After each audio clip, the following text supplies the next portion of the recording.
മുണ്ടക്കൈ ചൂരൽമല ഉരുൾപൊട്ടൽ ദുരന്ത മേഖലയുടെ പുനർനിർമ്മാണത്തിന് കേന്ദ്രം അനുവദിച്ച വായ്പ ഡെപ്പോസിറ്റ് സ്കീം വഴി ചെലവഴിക്കാൻ ധാരണ. ഈ സാമ്പത്തിക വർഷം തന്നെ തുക ചെലവഴിക്കണമെന്ന നിബന്ധനയിൽ ഇളവ് തേടി കേന്ദ്രത്തെ സമീപിക്കാനും ധാരണയായി.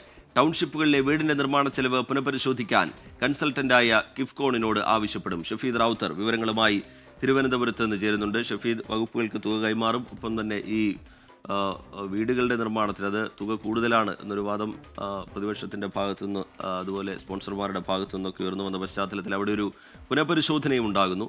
വിശദാംശങ്ങൾ എന്താണ് ഷഫീദ് റാവുത്തർ?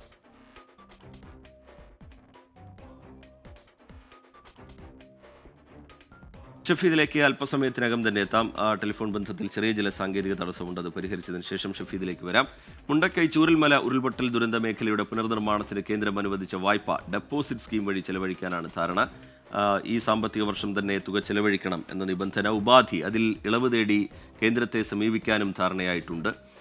ഷഫീദ് റാവുത്തർ വിവരങ്ങളുമായി തുടരുന്നുണ്ട്. ഷഫീദ്, ഈ ടൗൺഷിപ്പുകളിലെ വീടിൻ്റെ നിർമ്മാണ ചെലവ് അത് തുക കൂടുതലാണ് എന്നൊരു വാദം പ്രതിപക്ഷത്തിൻ്റെ ഭാഗത്തുനിന്ന് സ്പോൺസേഴ്സിൻ്റെ ഭാഗത്തുനിന്നൊക്കെ വന്നിരുന്നു. ആ പശ്ചാത്തലത്തിൽ അത് പുനഃപരിശോധിക്കാനും മുഖ്യമന്ത്രി നിർദ്ദേശം നൽകുന്നുണ്ട്. വിശദാംശങ്ങൾ എന്താണ് ഷഫീദ് റാവുത്തർ?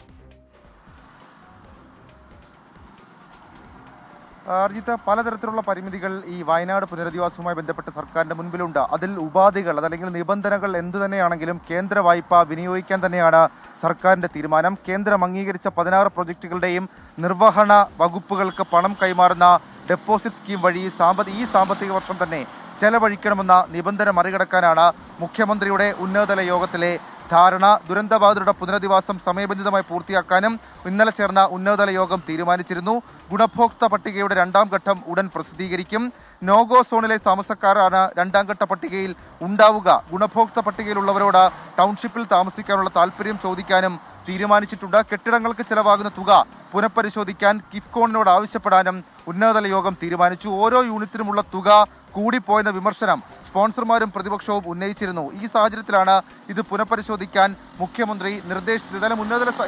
ഇന്നലെ ചേർന്ന ഉന്നതതല യോഗത്തിൽ ഇതിനുവേണ്ടിയുള്ള പ്രത്യേക സമിതി രൂപീകരിച്ചിട്ടുണ്ട്. ചീഫ് സെക്രട്ടറി അധ്യക്ഷയായ പ്രത്യേക സമിതി രൂപീകരിച്ചിട്ടുണ്ട്. ഈ സമിതിയുടെ മേൽനോട്ടത്തിൽ ഇന്നു മുതൽ വകുപ്പടിസ്ഥാനത്തിൽ ഓരോ തരത്തിലുള്ള പ്രവർത്തനങ്ങളും നടത്തും. അത് സമയബന്ധിതമായി തന്നെ പൂർത്തിയാക്കും. ആവശ്യമെങ്കിൽ ഈ വിഷയത്തിൽ ഈ ഫണ്ടിന്റെ വിനിയോഗം സംബന്ധിച്ചിട്ടുള്ള കാലപരിധി അതടക്കമുള്ള കാര്യങ്ങളിൽ കേന്ദ്രത്തെ സമീപിക്കാനുള്ള തീരുമാനവും ഇന്നലെ ചേർന്ന ഉന്നതതല യോഗത്തിൽ എടുത്തിട്ടുണ്ട്.